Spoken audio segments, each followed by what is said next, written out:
चलिए बाबू, थ्योरी हमने पिछले क्लास में देखा था। अब उसी थ्योरी पर कुछ क्वेश्चन हम लोग कर लेते हैं ताकि थ्योरी जो है वो क्लियर हो जाए, राइट।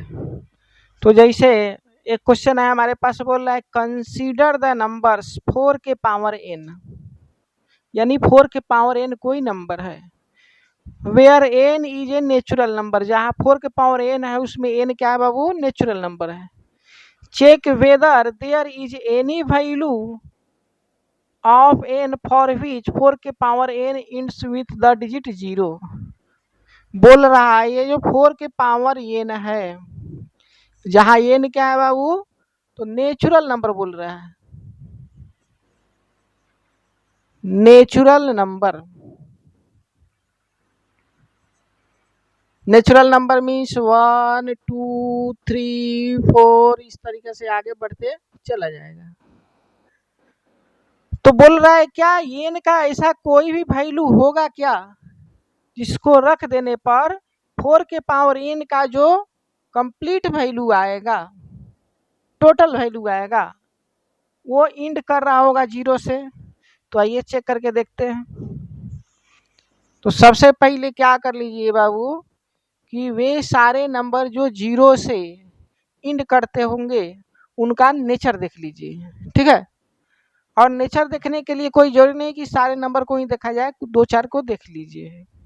जैसे देखिए 10 जो है ये 0 से इंड कर रहा है, तो इनका अगर हम प्राइम फैक्टराइजेशन करें तो ये 2 टाइम्स 5 हो जाएगा,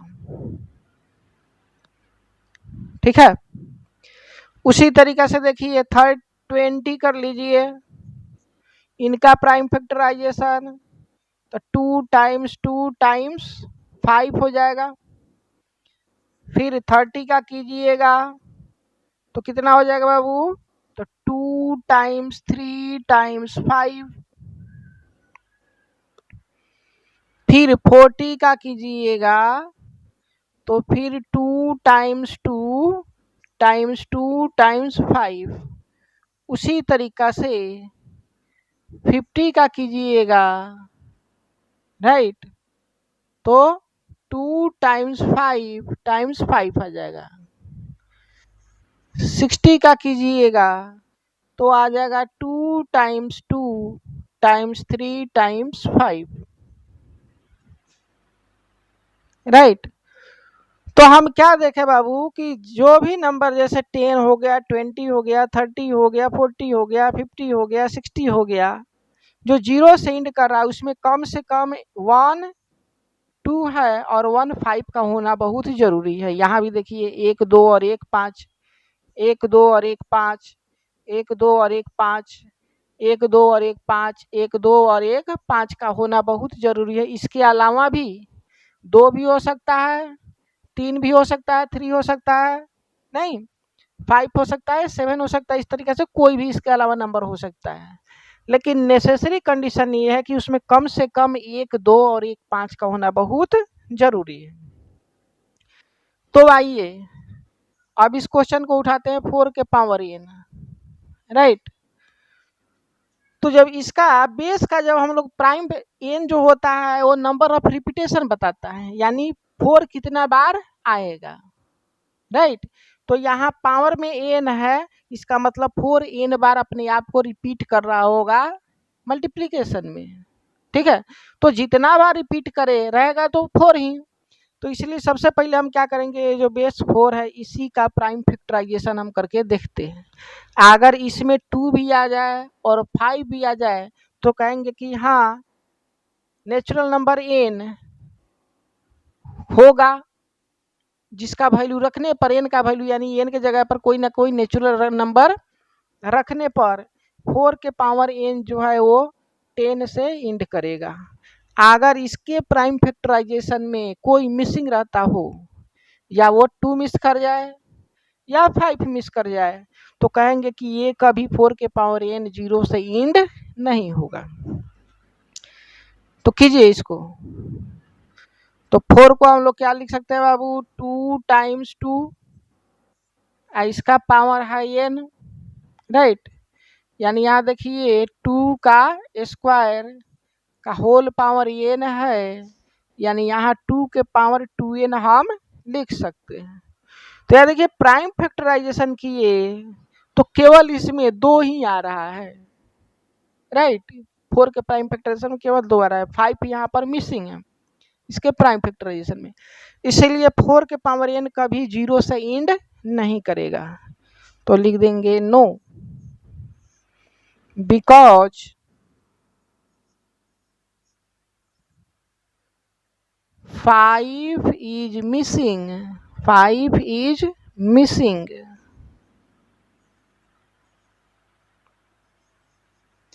in the prime factorization,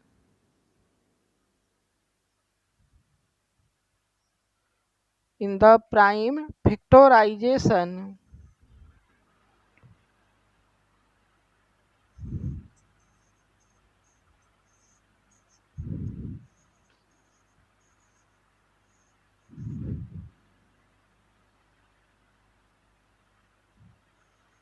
four के पावर n, राइट। तो यहाँ पर हमारा क्या है बाबू, 5 मिस कर रहा है, इसीलिए कभी 0 से एंड नहीं करेगा, राइट। चलिए नेक्स्ट क्वेश्चन देखते हैं।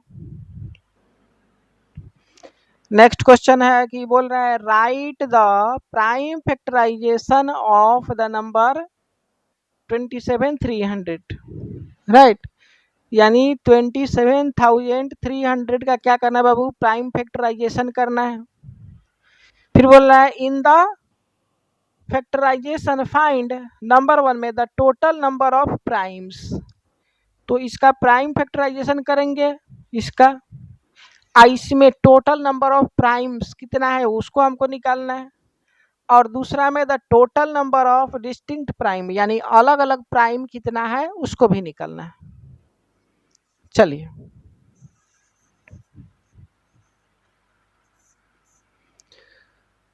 सबसे पहले हम लोग क्या करेंगे बाबू, 27,300 का प्राइम फैक्टर लिखेंगे। तो ये 2 से इजीली डिवाइड हो जाएगा, तो ये 1 हो जाएगा, ये 3 हो जाएगा, ये 6 हो जाएगा, ये 5 हो जाएगा, ये 0 हो जाएगा।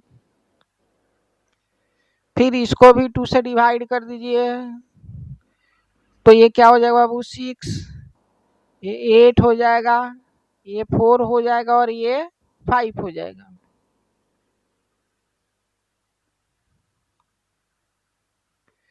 फिर 5 से इसको डिवाइड कर दीजिए, 5 से डिवाइड कीजिएगा तो 5 1 जा 5, 5 3 जा 15 और 5 6 जा 30 और 5 9 जा 45, राइट।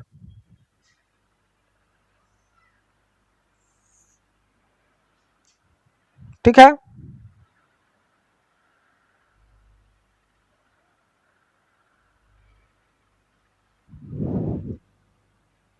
आई थिंक यार यहाँ पर जो है वो थोड़ा सा गलती हो चुका है। यहाँ पर देखिए, यहाँ पर थोड़ा सा गलती हो चुका है।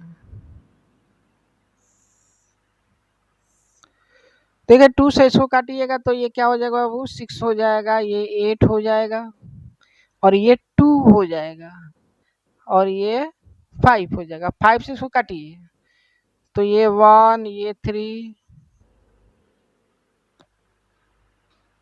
ये 6, ये 5, फिर ये 5 से इजीली कट जाएगा, 5 2 जा 10, 5 7 जा 35 और 5 3 जा 15, फिर 3 से एक कट जाएगा तो 3 9 जा 27 और 3 1 जा 3, फिर 7 से एक कट जाएगा तो ये 13 हो जाएगा और 13 एक प्राइम नंबर है। तो यहाँ पर हम क्या देखे बाबू कि हमारे पास 27300 जो है इसका प्राइम फैक्टराइजेशन में 2 बार आया है, यानी 2 टाइम्स 2, टाइम्स 3 एक बार आया नहीं, तो यहाँ पर लिख दीजिए 3, और 3 से बड़ा कौन है इसमें, तो 5 है, 5 2 बार आया है, तो 5 टाइम्स 5, 5 से बड़ा कौन है बाबू, 7 है, 7 एक बार आया है, तो यहाँ लिख दीजिए 7, और 7 से बड़ा कौन है बाबू, 13, राइट, एक बार आया है, तो 13, और 13 से बड़ा तो कोई है ही नहीं। तो यहाँ टोटल नंबर ऑफ प्राइम्स लिखना था, तो टोटल कितना प्राइम हो गया, पहला का अगर आंसर दे हम लोग तो 1 2 3 4 5 6 7, यानी total number of primes, total number of primes equals 7 हो जाएगा। दूसरा बोला है the total number of distinct prime, यानी अलग अलग प्राइम कौन है, कितना है, तो लिख देंगे total number of distinct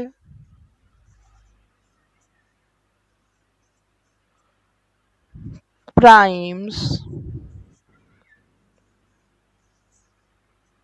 equals, देखिए 2 और 2 से अलावा 3 है, तो एक 2 हो जाएगा, दोनों सिमिलर है तो दोनों में से एक ही रखेंगे, तो एक 2 हो जाएगा, एक 3 हो जाएगा, एक 5 हो जाएगा, एक 7 हो जाएगा, एक 11, यानी ये दोनों सेम है, तो इसमें से एक, ये एक, इसमें से एक, ये एक, और ये कितना हो गया बाबू, 1 2 3 4 5, यानी total number of distinct primes कितना हो गया बाबू, 5 हो गया, राइट। तो इस तरीके से कोई भी नंबर दिया रहा है कंपोजिट नंबर और कहे कि उसका प्राइम फैक्टराइजेशन कीजिए, या उसके प्राइम फैक्टराइजेशन में टोटल नंबर ऑफ प्राइम्स की संख्या कितना है, या total number of distinct prime की संख्या कितना है, तो सबसे पहले क्या कर दीजिएगा, प्राइम फैक्टराइजेशन, राइट। उसके बाद देख लीजिएगा कि टोटल प्राइम कितना आया है, वो टोटल नंबर ऑफ प्राइम्स हो जाएगा, और अलग अलग डिस्टिंक्ट मीन्स अलग अलग, अलग अलग प्राइम कितना है तो वो हो जाएगा। चलिए नेक्स्ट क्वेश्चन, ये बोल रहा है find the LCM and HCF of 9 117 and 729 by the prime factorization method, prime factorization method से, ठीक है, 9 117 और 729 का LCM भी निकालना है और HCF भी निकालना है, तो सबका सबसे पहले क्या कर लीजिए, प्राइम फैक्टराइजेशन कर दीजिए, तो 9 का कर दीजिए, तो ये हो जाता है 3 टाइम्स 3, आइए 117 कितना होता है जी, तो 39 जा 117 होता है, और 9 को लिख सकते हैं 3 टाइम्स 3, ये 9 हो जाएगा, और इसमें अगर हम 13 से मल्टीप्लाई कर दें तो 39 जा 117 हो जाएगा। उसी तरीका से 729 का भी प्राइम फैक्टराइजेशन कर लीजिए, तो हम जानते हैं कि ये 9 का क्यूब है, ठीक है, 9 का क्यूब, यानी 9 3 बार अपने आप को रिपीट करेगा, और 9 का प्राइम फैक्टराइजेशन 3 टाइम्स 3 है, तो इसको 3 बार आपस में क्या कर दीजिए, 3 टाइम्स 3 को मल्टीप्लाई कर दीजिए, राइट। अब इसका देखिए बाबू, इसमें 3 का पावर 2 है, इसमें भी 3 का पावर 2, और 13 का पावर कुछ नहीं है तो 1 है, इसमें 3 का पावर 6 है, राइट। अब एलसीएम निकालने के लिए पहले से ही हम लोग कंसेप्ट पढ़ लिए हैं कि जो हाईएस्ट पावर रहता है उसको आपस में मल्टीप्लाई करते हैं, तो यहाँ 3 का पावर 2 है, यहाँ भी 3 का पावर 2 है, और यहाँ 3 का पावर 6 है, तो 2 और 6 में सबसे बड़ा कौन हो जाएगा? तो कहेंगे कि ये 3 का पावर 6 सबसे बड़ा होगा। फिर यहाँ देखिए कुछ नहीं है, लेकिन यहाँ 30 का पावर 1 है, यहाँ भी कुछ नहीं है, तो एक 30 का पावर 1 भी बड़ा हो जाएगा। तो मल्टीप्लाई कर दीजिए 13 से। अब 3 का पावर 6 को 729 बोल रहे हैं हम लोग, इसमें मल्टीप्लाई करना है 13 से, ठीक है, तो मल्टीप्लाई कर दीजिए। तो ये आ जाएगा 7 कैरी हो जाएगा 11, फिर 7 कैरी हो जाएगा 3, और ये 94, यानी 9477 हमारा एलसीएम हो जाएगा। फिर हमको HCF भी निकालना है, HCF।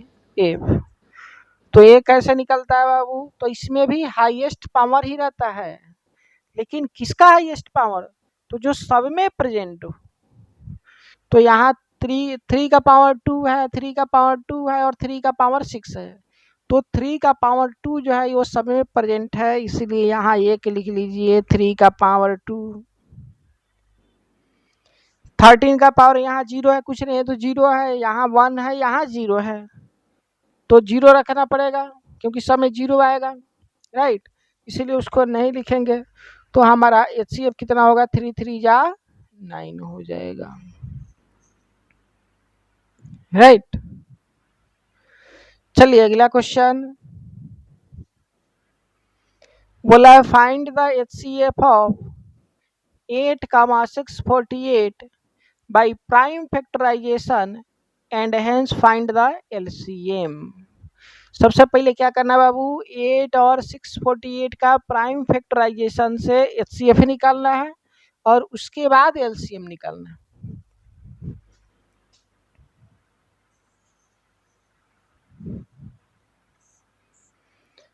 सबसे पहले 8 का प्राइम फैक्टराइजेशन कर दीजिए, तो ये 2 2 जा 4 और 2 जा 8 हो जाएगा, और 648 का कीजिएगा तो इसको तो थोड़ा सा नहीं जी कैलकुलेट करना पड़ेगा, तो इसको 2 से डिवाइड कर दीजिएगा, तो यहाँ 3 हो जाएगा, ये 2 हो जाएगा, और ये 4 हो जाएगा। फिर इसको भी 2 से डिवाइड कर दीजिए, तो ये 1 हो जाएगा, ये 6 हो जाएगा, और ये 2 हो जाएगा। फिर इसको भी 2 से डिवाइड कर दीजिएगा, तो ये 8 हो जाएगा, ये 1 हो जाएगा। फिर 3 से तो ये 27, फिर ये 3 से तो ये 9, फिर ये 3 से तो ये 3 हो जाएगा, यानी 648 का जो प्राइम फैक्टर हो गया वो 2 टाइम्स 2 टाइम्स 2 टाइम्स 3। देखिए 2 3 बार आया है और 3 4 बार आया है, तो 2 3 बार लिख लिए, 3 को 4 बार आपस में मल्टीप्लाई कर दीजिए। तो इसको क्या लिख सकते हैं बाबू? तो इसको 2 के पावर हम 3 लिख सकते हैं, और इसको क्या लिख सकते हैं? तो 2 के पावर 3 टाइम्स 3 के पावर 4, ऐसा लिख सकते हैं। तो सबसे पहले हमको HCF निकालना है, तो HCF निकाल लीजिए। किसका किसका बाबू? तो 8 और 648 का HCF निकाल लीजिए, मीन्स हाईएस्ट कॉमन फैक्टर, यानी इसमें भी प्राइम फैक्टर का पावर ही देखना है हाईएस्ट, लेकिन जो दोनों में हो। तो यहाँ 2 के पावर 3, यहाँ भी 2 के पावर 3, तो दोनों में से एक 2 के पावर 3 आ गया। यहाँ 3 के पावर 4 है, यहाँ ये नहीं है तो नहीं रहेगा, यानी HCF हमारा 8 आ गया। फिर बोला है LCM निकालने के लिए, तो LCM निकालने का बहुत सारा मेथड है, राइट। एक तो इसी से निकाल सकते हैं हम लोग, और दूसरा फार्मूला का भी यूज करके निकाल सकते हैं। तो चलिए फार्मूला का, ये बाबू तो लाइट कट गई थी, तो हम लोग फिर से अपने स्लाइड पर चल रहे हैं। हाँ, यहाँ से हमको LCM निकालना था, राइट। तो फार्मूला का इस्तेमाल करके बाबू हम लोग यहाँ से एलसीएम निकालने की प्रयास करेंगे। तो फार्मूला क्या कहता है बाबू? एलसीएम, किसी भी दो नंबर का एलसीएम और उसी के HCF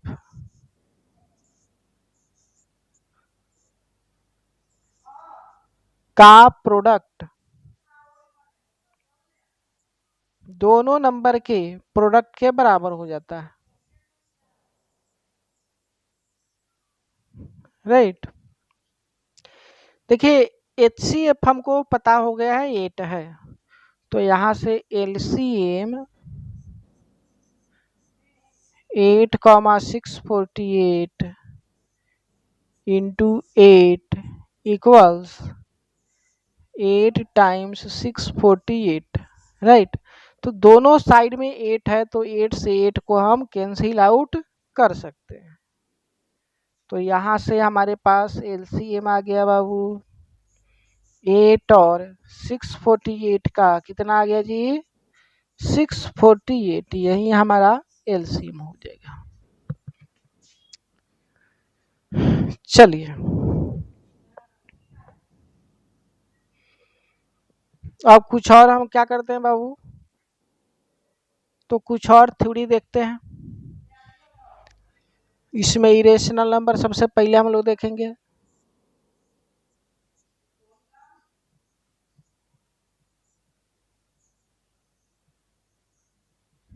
irrational number,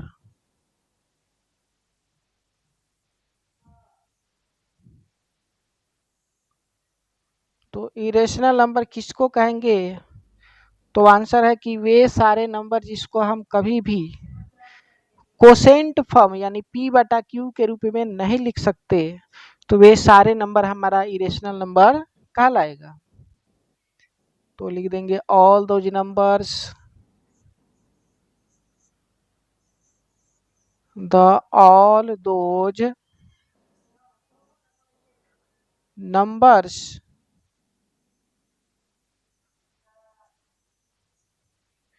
which cannot be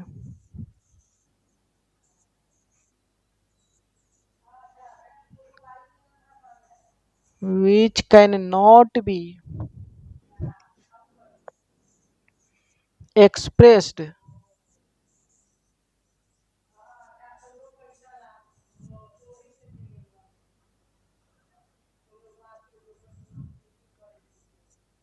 in the form p upon q। p upon q को ही हम लोग कोसेंट फॉर्म बोलते हैं, जिसमें q कभी भी 0 के बराबर नहीं रहता।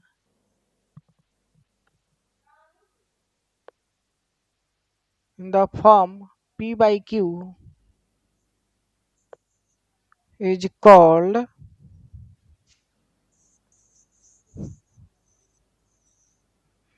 irrational number।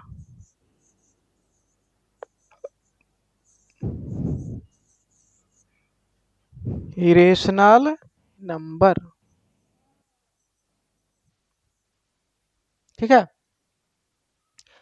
और इरेशनल नंबर का बाबू डेसिमल एक्सपेंशन हम लोग देखते हैं कि नॉन टर्मिनेटिंग नॉन रिपीटिंग होता है, यानी ना तो ये खत्म होगा और ना ही अपने आप को ये रिपीट करता है। तो इस चीज को लिख लिया जाए। The decimal expansion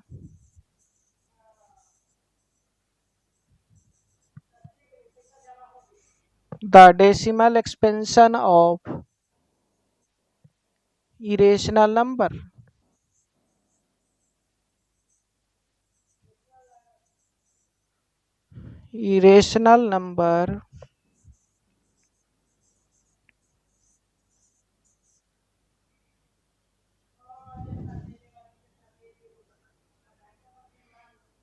is non-terminating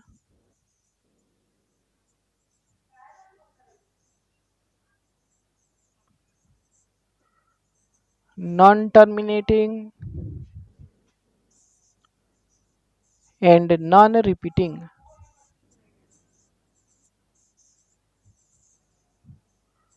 non repeating, right. जैसे इसका एग्जाम्पल क्या क्या हो सकता है बाबू? तो हम लोग देखे थे कि वे सारे नंबर जो किसी दूसरे नंबर का परफेक्ट स्क्वायर नहीं हो तो उसका स्क्वायर रूट लेते हैं तो वो इरेशनल नंबर हो जाता है। जैसे 2, √3, √5, √6, √7, इस तरीके से बहुत सारे नंबर हो सकते हैं। पाई भी हो जाता है, नहीं।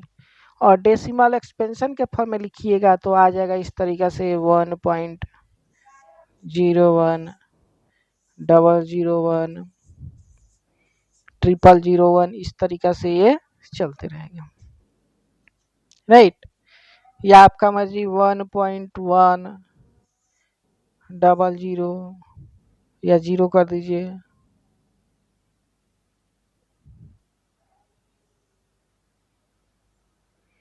1.10, 11, 0, 111, 0, 441, 0, इस तरीका से चलते रहेगा। तो हम क्या देखें कि ये सब ना तो कभी खत्म हो रहा है ना अपने आप को ये रिपीट कर रहा है, यहाँ चाहे यहाँ, इसीलिए दोनों हमारा इरेशनल नंबर कहलाएगा, राइट। ठीक है, तो ये पहले हम लोग देख चुके हैं बाबू।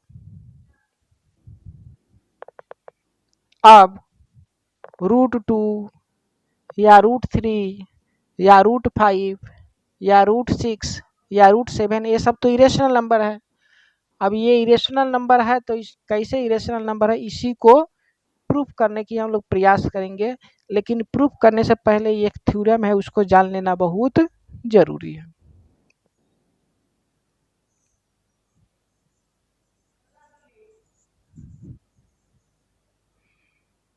थ्योरम क्या कहता है बाबू कि P कोई प्राइम नंबर है। P क्या है? कोई प्राइम नंबर है और A कोई पॉजिटिव नंबर है। तो अगर P A स्क्वायर को डिवाइड करता हो तो P A को भी डिवाइड करेगा।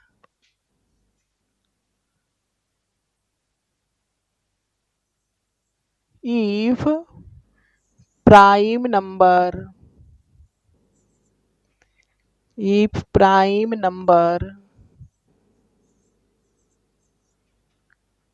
P divide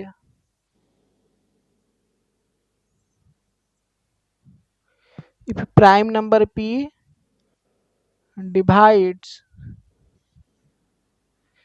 A square, then P also divide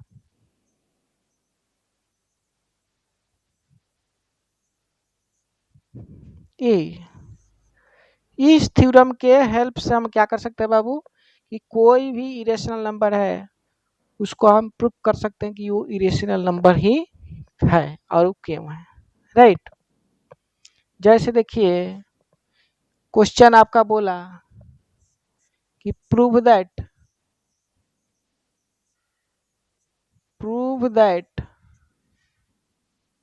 या सो दैट, इस तरीके से कह सकता है।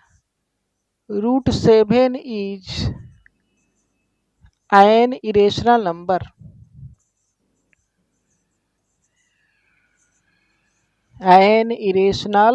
नंबर, ये हमको क्या करना है बाबू? प्रूफ करना है या शो करना है, राइट।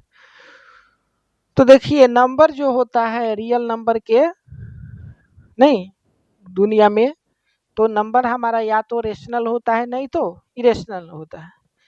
यहाँ पर हमको ये प्रूफ करना है कि √7 जो है वो इरेशनल नंबर ही होगा।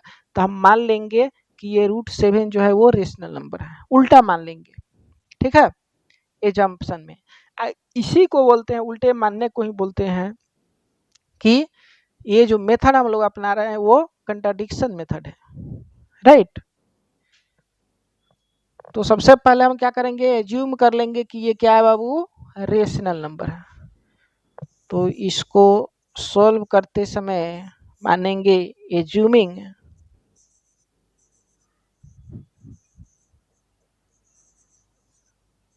√7 इज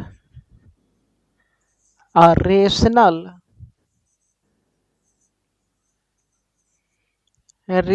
नंबर। √7 को हमने क्या मान लिया बाबू, रेशनल नंबर है। अगर रेशनल नंबर है तो इसका कोसेंट फॉर्म a/b होना चाहिए, नहीं, एक कोसेंट फॉर्म पे होना चाहिए, जहां b कभी भी 0 के बराबर नहीं हो सकता, राइट। अब ये भी तो हो सकता है कि a और b दोनों बड़े नंबर हो और दोनों डिवाइड करने के बाद हो सकता है ये सिंपलेस्ट फॉर्म में नहीं हो। जैसे देखिए यहाँ पर आ गया 4 और यहाँ आ गया 32, तो ये दोनों सिंपलेस्ट फॉर्म पे नहीं है, राइट। ठीक है, तो इसको सिंपलेस्ट फॉर्म में हम लोग लाने की प्रयास करते हैं। तो ये सिंपलेस्ट फॉर्म में आएगा तो ऊपर हो जाएगा 1 और नीचे हो जाएगा 8। अब a का वैल्यू देखिए, पहले जो 4 था और b का वैल्यू 32 था, अब दोनों का वैल्यू रूप चेंज हो गया है। ठीक है, तो वह जो चेंज हुआ उसको हम मान लेते हैं p और नीचे वाले को मान लेते हैं q। इनका HCF निकालेगा सिंपलेस्ट फॉर्म में, जब दो नंबर का HCF हम लोग निकालते हैं न्यूमरेटर और डिनोमिनेटर का, तो हमेशा 1 आता है, यानी ये दोनों एक दूसरे का को प्राइम नंबर है, राइट। तो उसी तरीका से हो सकता है a/b जो हम लोग लिखे हैं इसमें भी दोनों के बीच कोई ना कोई कॉमन नंबर हो। जैसे यहाँ पर 4 था तो 4 से हम दोनों को काट दिए हैं, तो हो सकता है यहाँ भी कोई ना कोई कॉमन नंबर हो, तो यहाँ भी काटना पड़ेगा। तो काटने के बाद जो आया कॉमन नंबर, काटने के बाद हमने मान लिया कि ये क्या है वो p/q है। इसका पहचान क्या है कि इसका HCF 1 रहेगा, को प्राइम नंबर है ये, राइट। तो यहाँ पर लिख देंगे इस चीज को, जो q कभी 0 के बराबर नहीं हो सकता और HCF जो हो जाएगा p और q का वो हमेशा किसके बराबर रहेगा, 1 रहेगा। यानी इनके बीच 1 को छोड़ करके दूसरा कोई कॉमन नंबर नहीं रहेगा।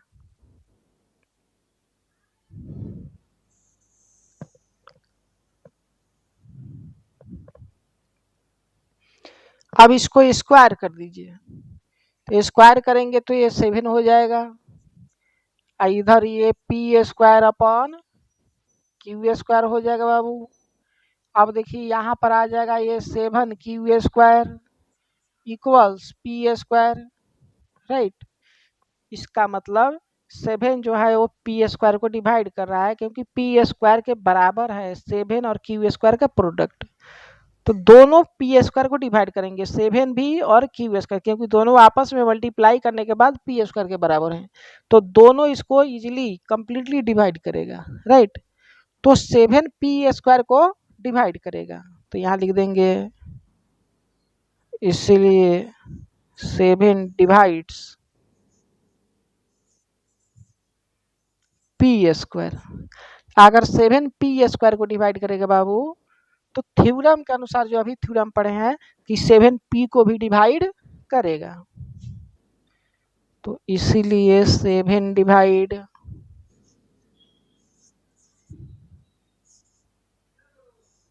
p। अगर 7 p² को डिवाइड कर रहा हो तो 7 p को भी डिवाइड करेगा, राइट।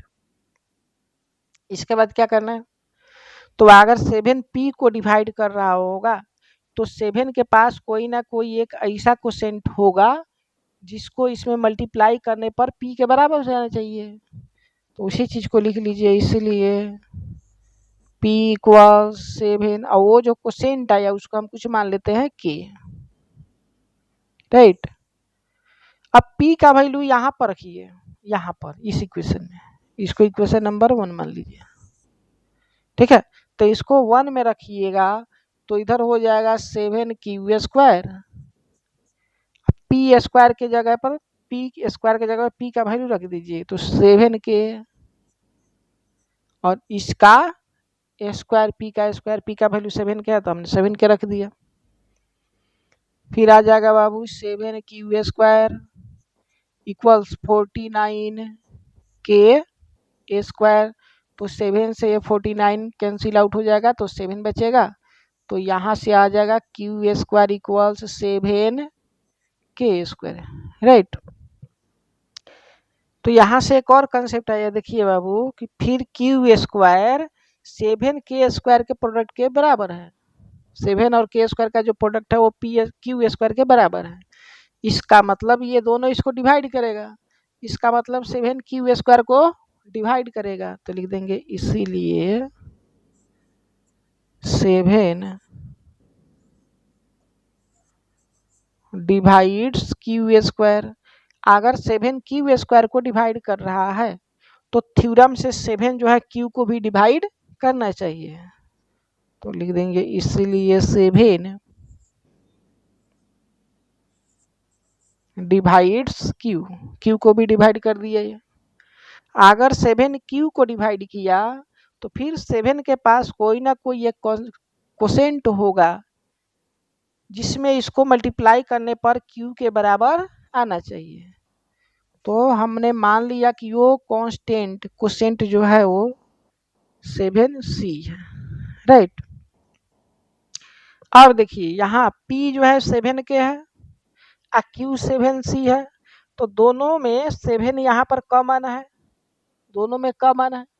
जबकि यहाँ हम लोग हाईएस्ट कॉमन फैक्टर 1 माने थे और यहाँ पर हाईएस्ट कॉमन फैक्टर कितना आ गया बाबू, p और q का 7 आ गया है। तो यहाँ लिख देंगे, नहीं जी,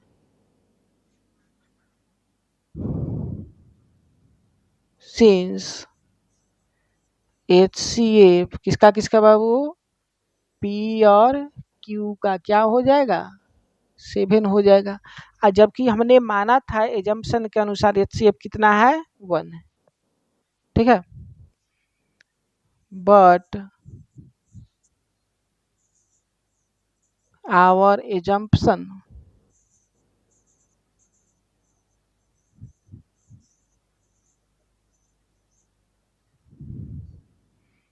इज HCF क्या है बाबू, P और Q का 1 है, नहीं। तो हमने माना था HCF इसका 1 रहेगा जबकि HCF हमारा 7 आ गया। तो ये उल्टा हो गया ना, ये कंट्राडिक्ट कर दिया। इसीलिए लिख देंगे दिस इज नहीं wrong assumption, hence our assumption is wrong.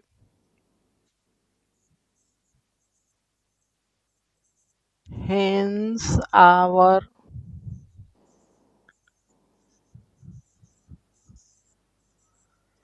assumption is wrong। अगर हमारा एजम्पशन ही रंग है यानी जो हमने माना था वही गलती है तो √7 को हमने क्या माना था बाबू, रेशनल। इसका मतलब जो रेशनल माना था वो गलत है, इसका मतलब वो क्या हो जाएगा, इरेशनल। हेंस √7 इज रेशनल, ठीक है। तो यहाँ से हमने प्रूव कर दिया कि √7 क्या है बाबू, वो इरेशनल है।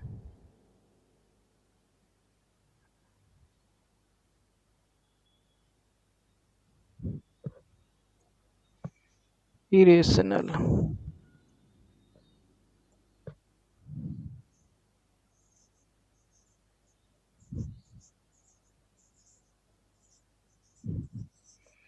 तो यही प्रूव करना था जो हमने प्रूव कर दिया। इसको अच्छा से पहले नोट कर लीजिए।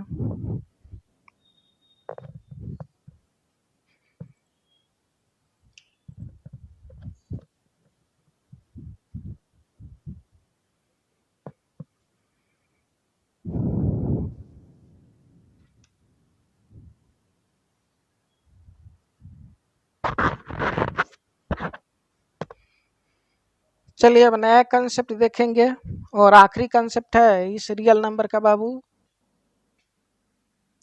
कंसेप्ट है कि rational number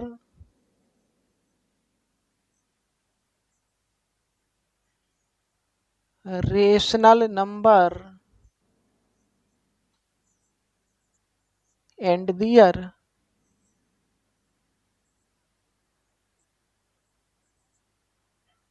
Decimal expansion. Decimal expansion.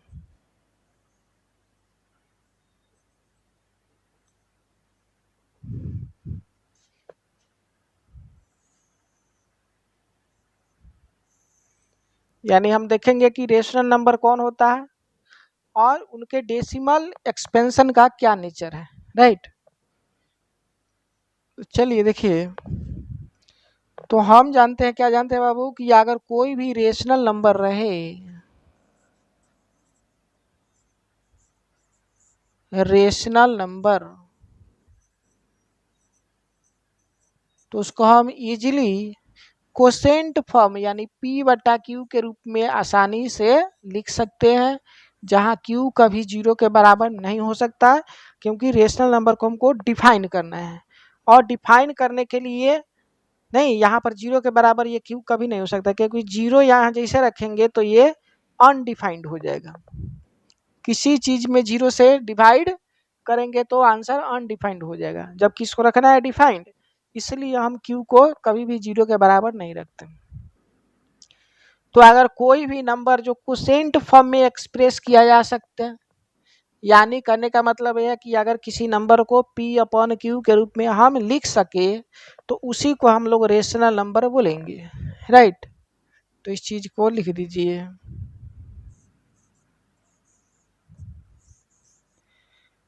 All those number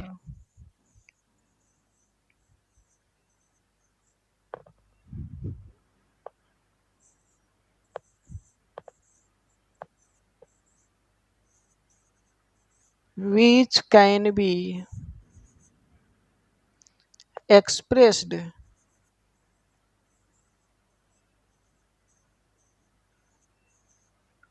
which can be expressed in the form of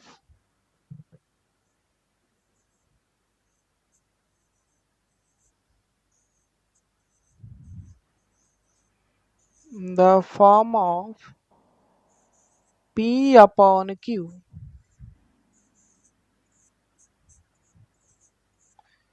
is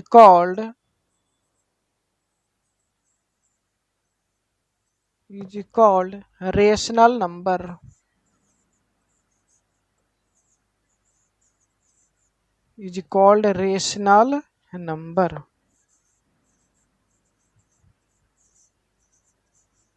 right. ठीक है। अच्छा, इसमें और इम्पोर्टेंट क्या है बाबू, तो जो रेशनल नंबर होगा, रेशनल नंबर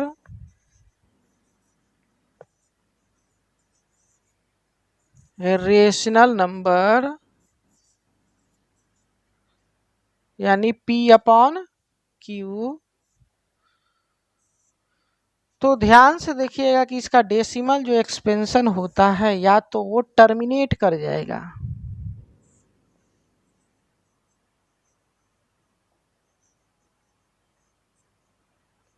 यानी टर्मिनेटिंग नेचर का होगा, और नहीं तो नॉन टर्मिनेटिंग हो जाएगा, नॉन टर्मिनेटिंग।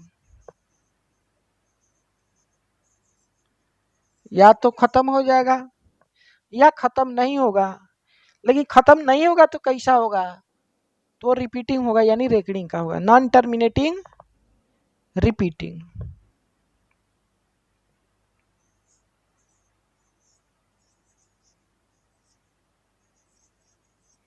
जिसको हम लोग रेकरिंग के नाम से भी जानते हैं,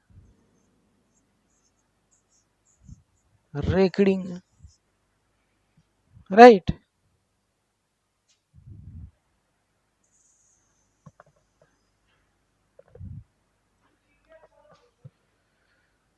चलिए, इसका एग्जाम्पल कौन हो जाएगा वो टर्मिनेटिंग का, तो टर्मिनेटिंग का एग्जाम्पल कुछ इस तरीका से 0.25 हो गया या 0.4 हो गया, ठीक है। तो टर्मिनेटिंग का मतलब डेसिमल के बाद का जो डिजिट होगा वो फिक्स हो जाएगा। ठीक है, डेसिमल के बाद का डिजिट क्या हो जाएगा, फिक्स हो जाएगा, यानी वो इंड कर जाएगा, टर्मिनेट हो जाएगा। और नॉन टर्मिनेटिंग में क्या होगा बाबू, वो कभी इंड नहीं करेगा, जैसे 1.666 इस तरीका से,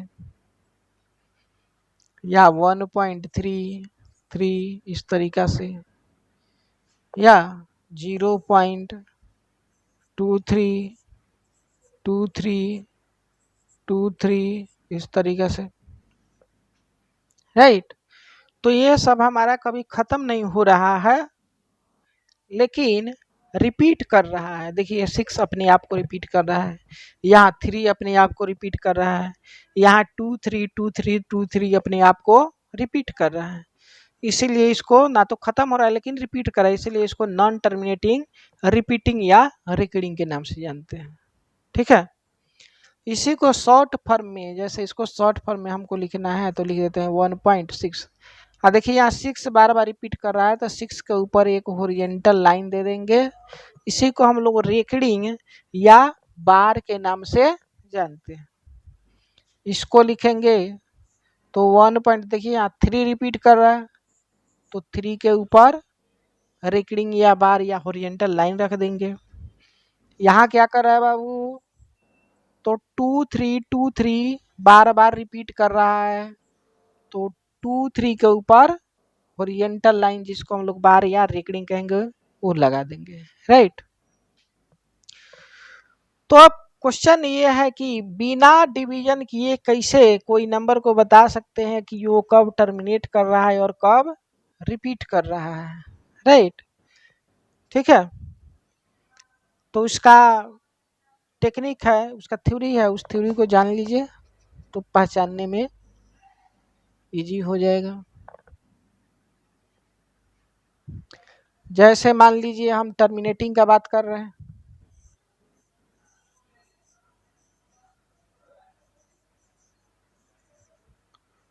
हम लोग टर्मिनेटिंग का बात कर रहे हैं, तो मान लीजिए हमारे पास कोई रेशनल नंबर x है, तो इसको हम p अपॉन q के रूप में लिख सकते हैं, जहां q कभी 0 के बराबर नहीं हो सकता। ठीक है, तो ये जो q है, डिनोमिनेटर है q, इसका अगर हम प्राइम फैक्टराइजेशन करें तो हमेशा या तो 2 के पावर m और 5 के पावर n आना चाहिए, राइट।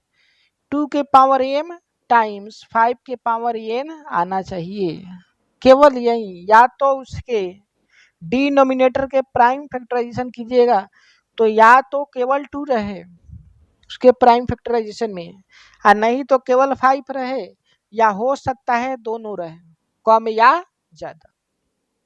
ठीक है, तो ये रहने के लिए हम क्या रखते थे यहाँ पर बाबू, m और n जो है वो कभी भी निगेटिव इंटीजर नहीं हो सकता, यानी m और n नॉन निगेटिव इंटीजर होता है, राइट। क्या होता है बाबू, non negative integer, non negative, non negative integer.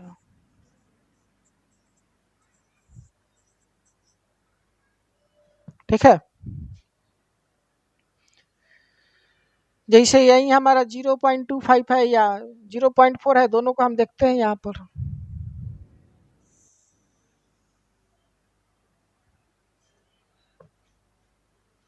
तो जैसे हमारे पास एग्जाम्पल क्या क्या था बाबू, तो 0.25, राइट। तो इसको अगर P अपॉन Q के फॉर्म पर लिखेंगे हम लोग तो यहाँ 25 ऊपर और 100 नीचे हो जाएगा, राइट। तो यहाँ 25 से इसको काटिएगा तो ये 1 हो जाएगा, ये 4 हो जाएगा, यानी 1/4 हो जाएगा। तो डिनोमिनेटर में यहाँ पर 4 आया है, इसका प्राइम फैक्टराइजेशन कीजिएगा तो यह आ जाएगा 2 टाइम्स 2, यानी 1/2 के पावर 2 आ जाएगा, राइट। तो देखिए यहाँ पर 2 के पावर 2 है, 5 यहाँ एब्सेंट है, राइट। लेकिन 2 है, 2 और 5 के अलावा कुछ नहीं रहना चाहिए, तो देखिए यहाँ पर नहीं भी है।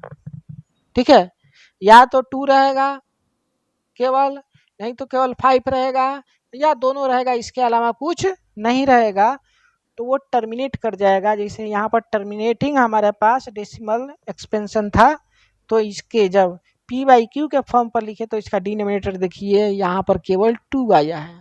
हो सकता है कहीं केवल 5 आ जाता, कहीं दोनों आ जाता, कोई ज्यादा तो कोई कम। ठीक है, लेकिन 2 और 5 ही रहेगा, या दोनों में से कोई एक रहेगा, इसके अलावा कोई दूसरा नहीं रहेगा।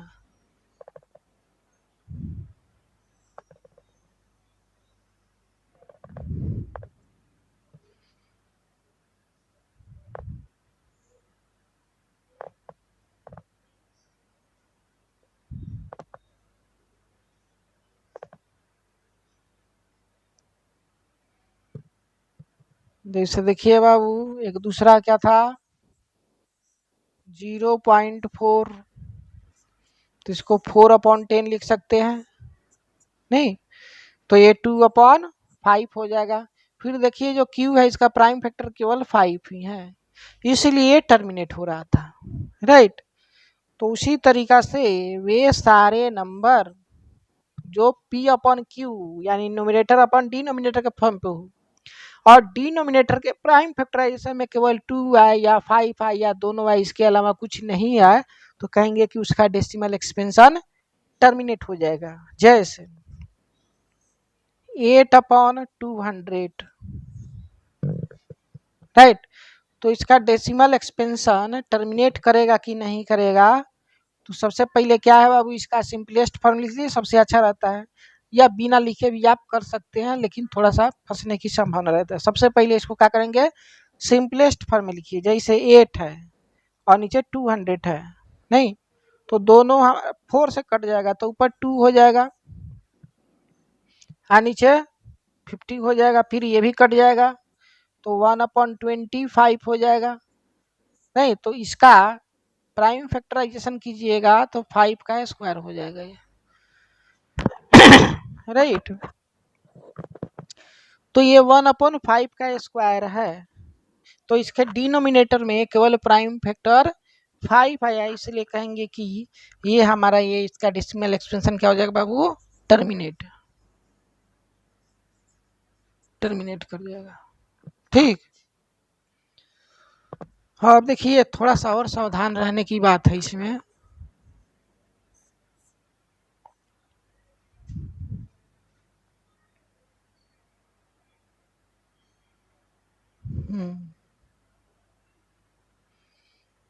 जैसे 6 हो गया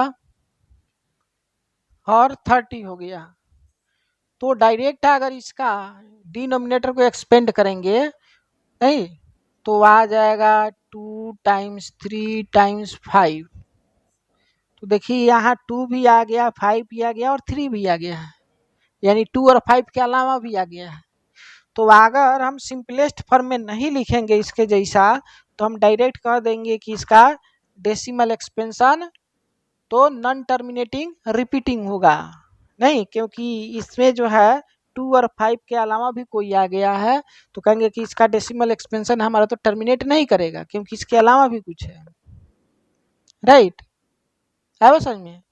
लेकिन अगर सिंपलेस्ट फॉर्म में लिखेंगे तो देखेंगे कि 2 और 5 के अलावा यहाँ पर कुछ है ही नहीं। जैसे काटिए इसको, तो इसको अगर हम प्राइम फैक्टराइजेशन किए तो 6 को ही प्राइम फैक्टराइजेशन कर सकते हैं, तो 2 × 3 हो जाएगा और नीचे 2 × 3 × 5 हो जाएगा, तो देखिए 3 से 3 कट जाएगा, 2 से 2 कट जाएगा, तो ये 1/5 आ जाएगा। अब देखिए सिंपलेस्ट फॉर्म का डिनोमिनेटर में केवल 5 है, इसीलिए कहेंगे कि ये टर्मिनेट कर गया, टर्मिनेटिंग नेचर का होगा।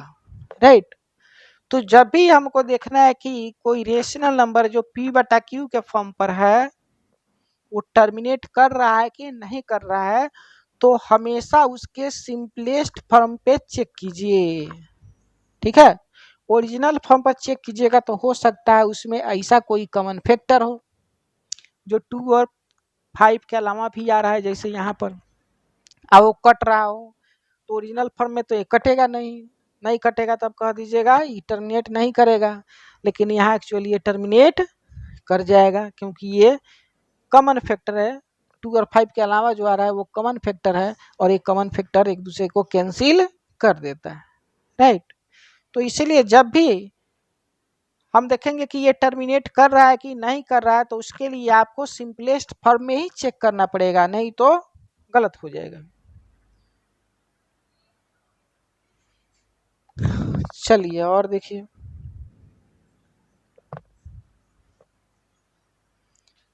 और दूसरा इसका बच गया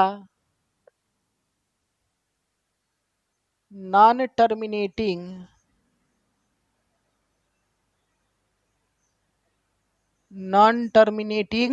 रिपीटिंग।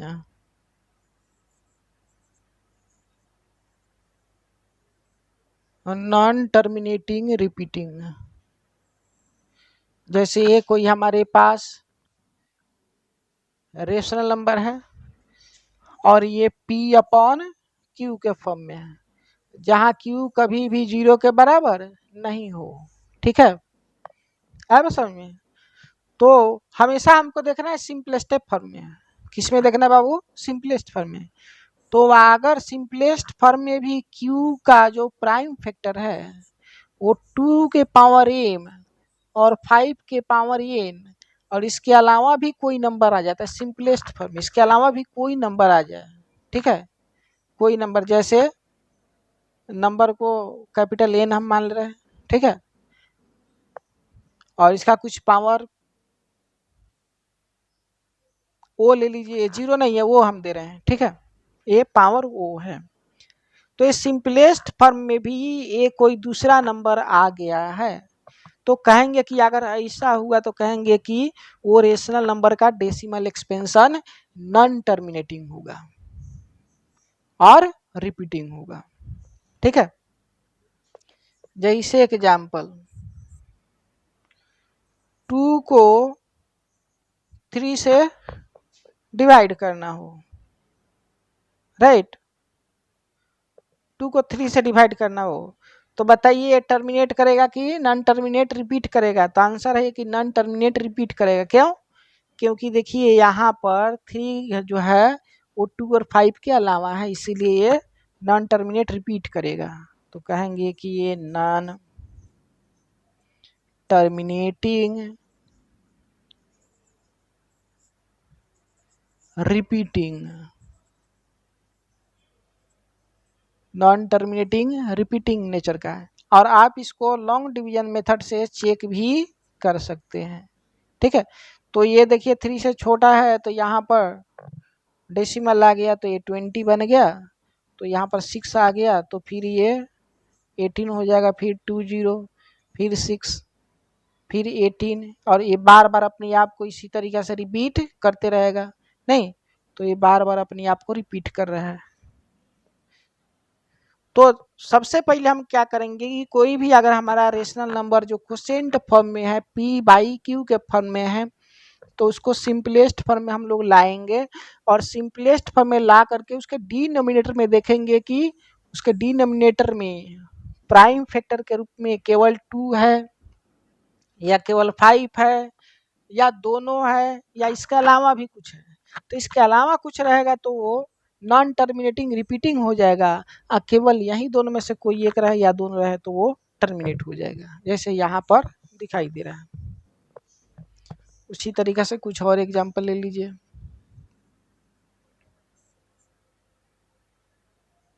चलिए 11/7,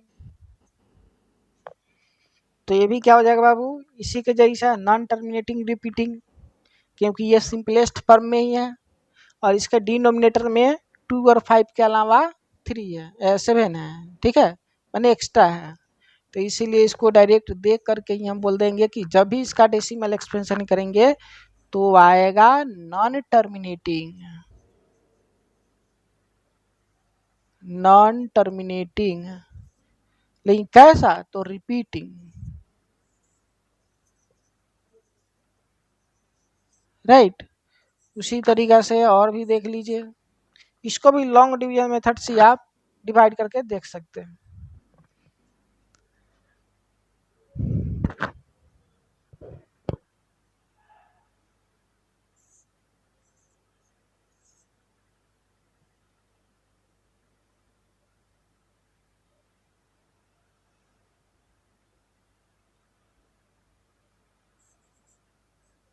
जैसे यही है, तो इसको पहचानना है कि इसका डेसिमल एक्सपेंशन का नेचर कैसा होगा। तो सबसे पहले इसको सिंपलेस्ट फॉर्म में लाने की प्रयास हम लोग करेंगे। तो सिंपलेस्ट फॉर्म में लाइएगा तो दोनों 5 से कट जाएगा, तो ऊपर हो जाएगा 7 और नीचे 5 से कट जाएगा तो 5 4 जाए 20 यानी 42 हो जाएगा। फिर देखिए ये 7 से कट जाएगा तो 7 1 जा 7 और 7 6 जा 42, यानी ये जो है वो सिंपलेस्ट फॉर्म में 1/6 और इसका प्राइम फैक्टर कीजिएगा तो 2 टाइम्स 3 आ जाएगा, राइट। तो फिर इसके डिनोमिनेटर के प्राइम फैक्टर में 2 और 5 के अलावा 3 भी प्रेजेंट है, इसलिए इसका नेचर कैसा हो जाएगा बाबू। तो इसका नेचर के बारे में हम कमेंट कर लेंगे कि ये नॉन टर्मिनेटिंग रिपीटिंग नेचर का है, राइट। यानी एक कंसेप्ट अब समझ लीजिए हमारा रेशनल नंबर के बारे में कि अगर कोई रेशनल नंबर x है जो p/q के फॉर्म में है, जहाँ q कभी भी 0 के बराबर नहीं हो सकता, और मान लीजिए p और q हमारा सिंपलेस्ट फॉर्म में है। ये कैसे फॉर्म में है बाबू? सिंपलेस्ट फॉर्म में है। सिंपलेस्ट फॉर्म अगर नहीं हो तो सिंपलेस्ट फॉर्म में बनाएंगे तब चेक करेंगे। तो सिंपलेस्ट फॉर्म में जो भी होगा तो उसका डिनोमिनेटर देखेंगे कि इसका डिनोमिनेटर में केवल 2 है कि इसके साथ 5 भी आया है कि केवल 5 है, ठीक है। अगर केवल 2 रहे या केवल 5 रहे या दोनों रहे तो कहेंगे कि ये जो रेशनल नंबर है वो टर्मिनेट कर जाएगा, ठीक है। एक कब नॉन टर्मिनेट करेगा बाबू? तो जब इसका क्यू जो है क्यू का प्राइम फैक्टर हो सकता है 2 भी रहे इसमें प्राइम, या हो सकता है 5 भी रहे, या दोनों रहे या कोई नहीं रहे, लेकिन कम से कम एक इसके अलावा नंबर रहे, राइट। इसका भी कुछ पावर, जैसे हम ओ ले लीजिए, ओ है ये ओ, ठीक है। तो अगर इसके अलावा भी कोई नंबर है तो कहेंगे कि उस समय ये नॉन टर्मिनेट करेगा, नॉन टर्मिनेट करेगा। लेकिन नेचर कैसा होगा नॉन टर्मिनेट का? तो रिपीट, यानी रिपीटिंग नेचर का होगा, नॉन टर्मिनेटिंग रिपीटिंग, ठीक है। तो इस तरीका से कोई भी रेशनल नंबर है जो क्वोशिएंट फॉर्म में हो, नहीं उसको सिंपलेस्ट फॉर्म में हम सबसे पहले कन्वर्ट करेंगे और उसके डिनोमिनेटर का प्राइम फैक्टराइजेशन करेंगे, और उस प्राइम फैक्टराइजेशन के बेसिस पर हम लोग बोल सकते हैं कि वो टर्मिनेट कर रहा है कि नॉन टर्मिनेट रिपीट कर रहा है।